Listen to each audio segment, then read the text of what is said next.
बिस्मिल्लाहिर्रहमानिर्रहीम। Welcome to my YouTube channel Aamir Shakoor. आज हम एक बहुत इम्पॉर्टेंट पॉइंट पे बात करने लगे हैं। आपने देखा होगा या सुना होगा कि 23 सितंबर को न्यू रेगुलेशन स्टेट बैंक ने एक न्यू कंज्यूमर फाइनेंसिंग पे रेगुलेशन में कुछ चेंजेस आई हैं, जिसमें कोशिश की जा रही है कि इंपोर्ट्स को कम से कम किया जाए, बैलेंस ऑफ पेमेंट को मेंटेन किया जाए। तो काफ़ी सारी चेंजेस आ रही हैं। ख़ास तौर पे ये वीडियो उन लोगों के लिए बहुत इम्पॉर्टेंट है जो लीज़ अपनी कोई भी कार फाइनेंस करवाना चाह रहे थे, लीज़ करवाना चाह रहे थे या बैंक से लोन लेना चाह रहे थे। तो उसमें कुछ चेंजेस आई हैं। अभी हम उन चेंजेस पे बात करेंगे। पहली जो मेन चेंज आई है वो ये है कि पहले जिस तरह आप मैक्सिमम एक गाड़ी लीज़ करवाते थे उसके लिए 7 ईयर्स से, अब आप मैक्सिमम एक गाड़ी को जो लीज़ करवा सकते हैं वो 5 ईयर्स के लिए लीज़ करवा सकते हैं। नंबर 2 पॉइंट के जिस तरह पर्सनल लोन की बात करें तो पर्सनल लोन का भी जो टाइम पीरियड था वो मैक्सिमम 5 ईयर्स था, तो वो 5 ईयर्स से रिड्यूस करके उसको भी 4 ईयर्स पे लेके आया गया।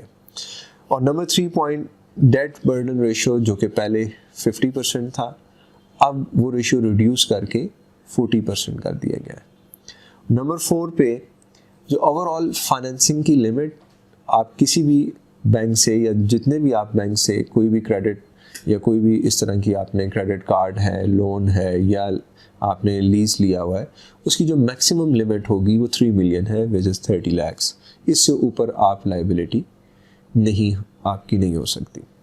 और जो 4 पॉइंट है कि पहले जिस तरह आप जब गाड़ी लीज़ करवाते थे तो मिनिमम 15% आप बैंक को पे करके मार्केट वैल्यू का आप गाड़ी लीज़ करवा लेते थे, अब वो लिमिट भी चेंज हो गई है। अब आपने मिनिमम 30% पे करना है।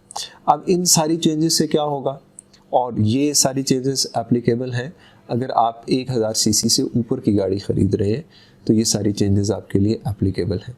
यहाँ पे इंपोर्ट्स को डिस्करेज किया जा रहा है कि आप इंपोर्ट कम से कम करें। लोकल मैन्युफैक्चरिंग गाड़ी जो लोकली मैन्युफैक्चर्ड हो रही हैं या यहाँ पे असेंबल्ड हो रही हैं, उन गाड़ियों को इस्तेमाल किया जाए।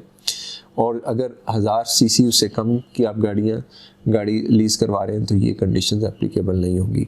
और इसी तरह जिस तरह आपने सुना होगा रोशन डिजिटल अकाउंट जो होल्डर्स हैं उनके लिए भी ये कंडीशंस एप्लीकेबल नहीं होंगी। तो ये ज़रूर आगे भी शेयर करें वीडियो, लोगों को बताएं।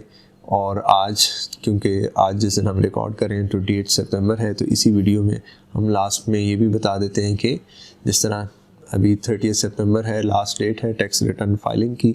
तो जो ये वीडियो सुन रहा है और अगर टैक्स फाइल अभी तक आपने नहीं किया तो बहुत कम टाइम है, उसको भी आप अपना कौमी फरीदा अदा करें, टैक्स फाइलिंग ज़रूर करें।